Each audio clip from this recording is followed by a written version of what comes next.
booties for black girl nerds.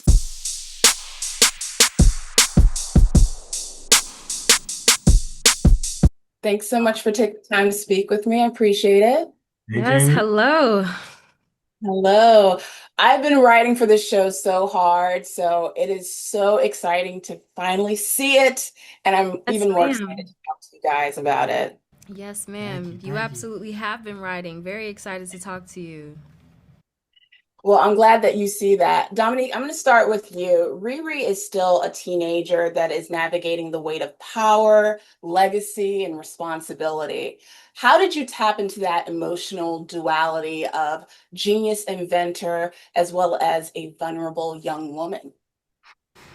I think her being 19 and in college when we meet her in Wakanda Forever was a great touch point for me to remember, to keep track of that humanity that you mentioned. Like, at the end of the day, she is still a young girl in school trying to get good grades so her mother isn't mad at her, wanting to finish her degree and make her family proud.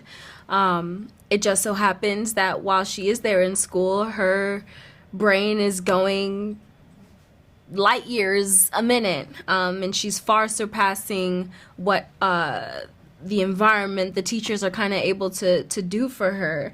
And I think it's in that gap where she is not being challenged that her own sort of creativity starts to take the lead and lead her into the mischief that she got into in Wakanda Forever.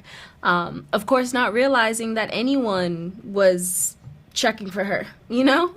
Yeah. So this time around, I think going back home helps again to kind of balance out what we now understand is this insane scope of her potential, the way that we saw that unfold in Wakanda Forever, what she's capable of. But now we get to balance it with her home life and being back in her hometown, in her home where she grew up, her childhood space, all of those things. And I think that helps to accomplish exactly what you're talking about. I love the scope of her journey that we get to experience in this show. And Anthony, for you, I really enjoyed your performance as Parker in The Hood. I mean, you give a really compelling villain here, and he seems like a very layered antagonist as well. Can you talk about what motivates him behind the typical villain arc? Thanks. I mean, we worked a lot on his backstory. We worked a lot on like why, what was his family like? How did he grow up? Where did he grow up? Right? Like, what was his mom like? Things like that, and all of that, what were his parents like in general? What was his home like? What was he like as a kid? And I think all of that helped us get to where we got to with him, where we meet him in this show. And anybody who goes through what we kind of conjured up along with what's already in the comics, and what we added, anybody who goes through that is gonna be complex. This guy's gonna be, he's gonna be, he ain't gonna be, he's gonna be a little unconventional, and it makes a lot of sense why Parker makes the decisions he makes, and why in every episode his aim is what it is in every single episode. I mean, obviously, I wish I could say more, but NDA. Right. Yeah. I mean, it's fine that you kind of empathize with some of his decisions at times, and I appreciate the complexity of that with this character. Yeah. Dominique, back to you. As a young Black woman in STEM for Riri, she represents a major cultural moment. What conversations did you have with the creative team about representation? I think this was really a gift in the sense that there was so much support within the creative team because within that team, we also had Black women and Black women from Chicago, and Black women wanting to make sure that this story felt grounded and it felt true to our experience. And that is the most essential thing I think, when it comes to folks deciding to tell stories like these, or empowering the communities that these stories are meant to draw from to tell them. And we had that from our director, well, of course, from the cast, folks other than myself, the director, our head writer, Chinaka, our executive producers. So at every level, there were Black women. And I think that really does make all the difference, so that anything that I might have been feeling, it already went through several iterations and several iterations, several different forms of the Black female experience before it came to me. So if I had anything to say additionally, of course it was heard with excitement. I love to see it. I love that there are Black women that are spearheading this show, from in front of the camera to behind the camera, writing, producing, editing, directing. Beautiful, beautiful thing. Thank you, Dominique. Thank you, Anthony, for taking the time to speak to Black Girl Nerds. I really appreciate the conversation today. We appreciate Thank you for all the love.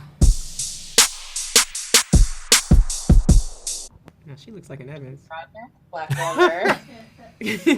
Hello. What's so funny? I said you look like family.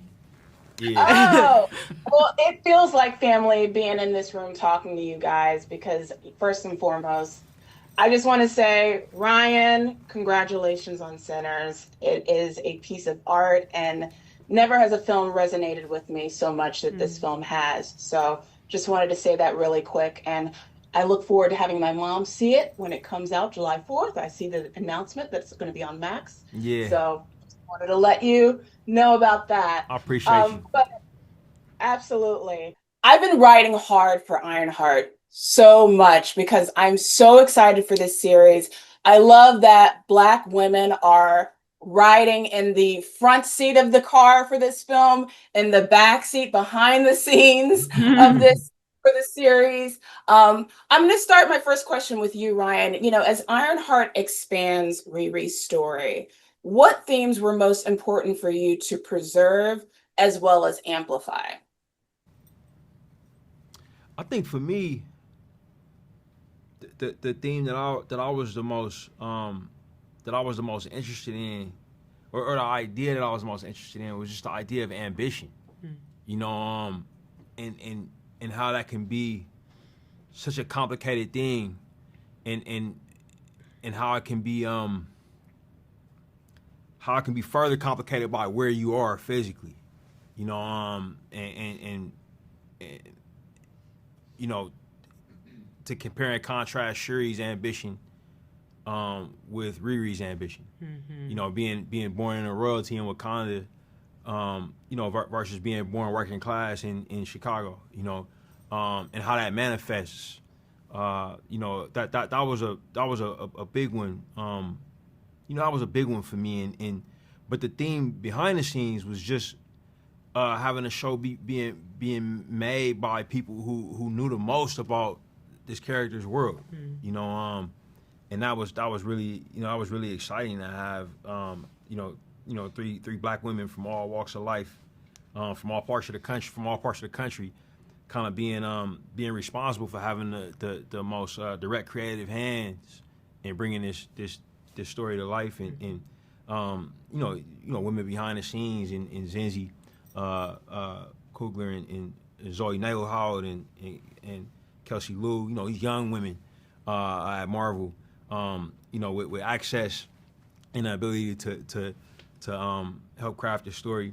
And I'm so proud of what was the end result. And congratulations, because I loved the series from beginning to end, and it was so beautiful, so brilliant. I love the sort of the street, you know, kind of narrative, but then we've got the mystical, magical elements also cross-blended. And Angela, for you, Ironheart's tone, it blends the tech innovation, the street realism, and then the magic. So as a director, how did you visually and emotionally balance those elements? You know, I always start with who the character is and start with the story. And I always say that if you dive deep enough into who the character is and what we're trying to say and what the story, what's happening in the story, not just physically, but emotionally, it kind of tells you. You kind of have a sense of like, is this something that I need to see big and wide? Is this something that I need to see really tight? And then, because, and you can tell, I mean, me and Sam both put ourselves in, Sam Bailey, who's the other director who's off working right now today, so she couldn't be here. But, you can tell it all feels like the same series, but tonally it feels a little, we each put ourselves into our blocks, and you can feel that, just how I would see a scene might be a little different than how she would see a scene. So you can see that shift when we get to the second half of the show. But, I always start with the story and what is the story trying to tell us, and just that's what kind of keeps us all and making sure it all feels like it's the same show. Yeah, it was blended seamlessly. And Chinaka, for you, how did you ensure that this show stayed grounded in Riri's emotional truth, despite the fantastical elements of the MCU? I think for me, it was most important to tell a story that our readers our viewers' audience could relate to in a way. And I think keeping it grounded allows random girl Joe Williams to watch the show and feel like she is Riri as well. So I think like I've seen Marvel movies where we're in extraordinary circumstances the whole way through. My question, though, what's been unanswered so far, or more recently in the MCU, is what happens on the day-to-day level. I had questions like, what happened to all the black people during the blip? Are people excited or not excited that all these heroes have left the world? What enterprises sprung up in that 5-year gap? So I have like engineer type questions, Riri style questions that keep me like moving the whole way through, and it's much more fun for me to play in a Chicago that is graced by what we call MCU sauce as opposed to being doused in it.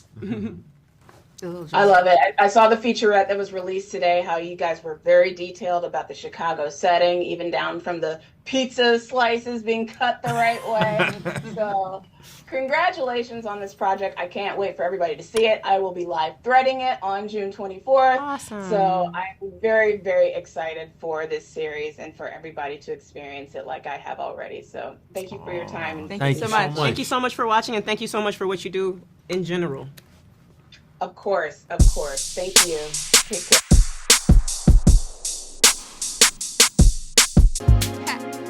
Better shake your booties for black girl nerves. Better shake your booties for black girl nerves.